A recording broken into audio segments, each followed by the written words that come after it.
Hello નમસ્કાર વિદ્યાર્થી મિત્રો, જેએમબે ઓનલાઈન ક્લાસીસના પ્લેટફોર્મ પર આપ સર્વે વિદ્યાર્થીનું હું હૃદયપૂર્વક સ્વાગત કરું છું. વિદ્યાર્થી મિત્રો, આપણે ધોરણ 10 સંભાવનાની અંદર સિક્કામાં પૂછાતા એક ગુણના પ્રશ્નની ચર્ચા કરીશું કે સિક્કાને એક વખત ઉછાળતા કુલ કેટલા પરિણામ મળે, સિક્કાને 2 વખત ઉછાળતા કુલ કેટલા પરિણામ મળે અને સિક્કાને 3 વખત ઉછાળતા કુલ કેટલા પરિણામ મળે.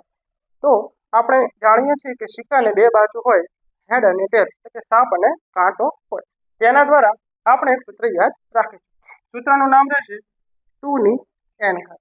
વિદ્યાર્થી મિત્રો, માની લો કે સિક્કાને એક વખત ઉછાળવાનો રહેશે, તો 2 ની 1 ઘાત, 2 ની 1 ઘાત એટલે કુલ પરિણામો એના કેટલા મળશે? 2 મળે છે. સિક્કાને 2 વખત ઉછાળતા કુલ કેટલા પરિણામો મળશે? તો 2 ની 2 ઘાત, 2 ની 2 ઘાત એટલે કેટલી થશે વિદ્યાર્થી મિત્રો? 4 થાય છે.